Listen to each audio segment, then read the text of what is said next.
Tonight we're going to do something a little bit different. We are going to do our show. We'll do it live. So if anyone catches it while we're doing it live, they can certainly enter the chat and ask us questions. But I wanted to specifically find out actually what are we going to talk about tonight? Well, Paul, while I was going through the studio, I found this in with your pile of tools. What is that? Why does a handy guy need something like this? Yeah, why does a handy guy need? And I noticed that it didn't capture the very beginning of our episode, so I'll just start the intro again, and that is, we're gonna do our show tonight live. So if you have any questions, be free to join in the chat, ask us questions. But I wanted to talk specifically about this tool, or Brian did, because he saw it, and I have my toolkit over here on the side, a bunch of tools, and you saw that. So your question is what?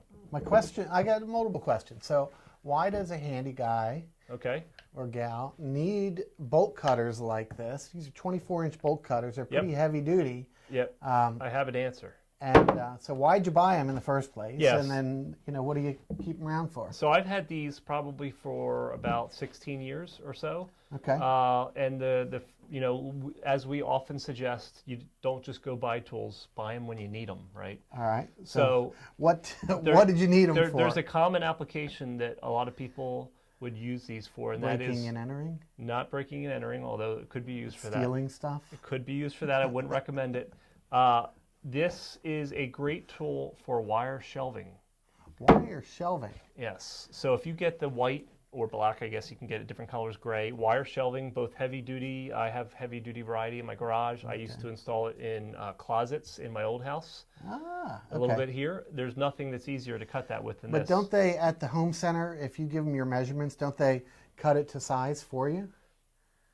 Yeah, if you want to sit around and hope you get all your sizes right, or you could just bring the full lengths home and cut it as needed, and this will go through it in a heartbeat. If you try to use a hacksaw or jigsaw with a metal cutting blade, you can do all that, but you'll. What about grab that down there since we're gonna in the red box? Oh, yeah, this would work, but it's just too much of a hassle. It's empty. It's empty? Yeah, so you could use a... But yeah, you could use a Sawzall, something like that, right? Yeah, the Sawzall was behind here somewhere. I forget where we put it. But yeah, so you could, but that's, you're up in the closets a lot of times cutting as on location, and you don't want to have to pull out a Sawzall to cut a piece of metal and have metal shards and everything. This is just 3 cuts, bam, right through the shelf. It takes us What about cutting 10 seconds. Cutting a lock? So, interestingly... Or a padlock or something, right? I have not tested this. This would be an interesting show on various types of padlocks. However, I've tested on one type of padlock. Okay. So if you're familiar, I won't use the brand names, but the combination locks that are often used on lockers. Like they give the kids at school, right? Kids' school lockers, gym lockers, those sorts of things.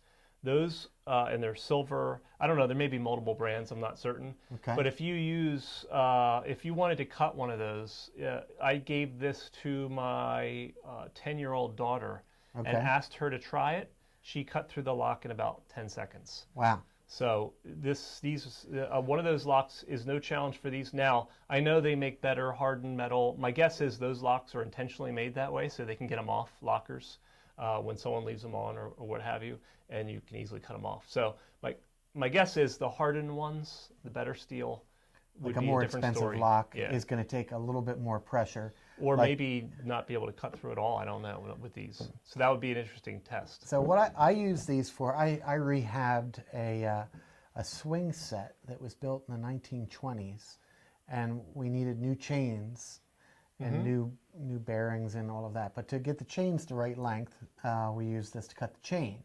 And that chain was much heavier duty than those little combination locks my kids had in school. Yeah, that's true. I think they're heavier duty maybe, but it also depends the type of steel and that's used and that sort of thing. So the other thing is, these are very handy to have around if you do anything with all thread and for various projects, which I've used in the past. Like little home kind of projects, crafty projects.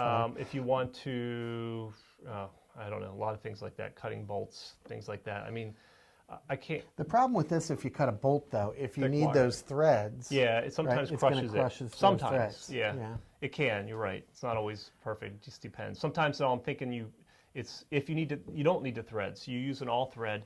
You tighten it for the application, and you want to cut off what's left. The extra. Then this is an easy Perfect, tool. yeah. Do that. All right. So, Well, there you go. If anyone has any comments or questions, they can put it in the chat, or they can, if you're not watching this live, just you can ask us questions in the comments down below. yeah, and these bolt cutters aren't terribly expensive. Yeah, so, that's right. like I said, I've had these for almost 15, 16 years, and haven't used them much lately. But when you need them, they are awesome to have. Well, we'll have a link in the show notes or on handyguys.com. We'll put a link to bolt cutters, and you can check out the different ones they sell over at Amazon through our affiliate store. Okay. All right. Thanks for watching the Handyguys. Thanks for watching.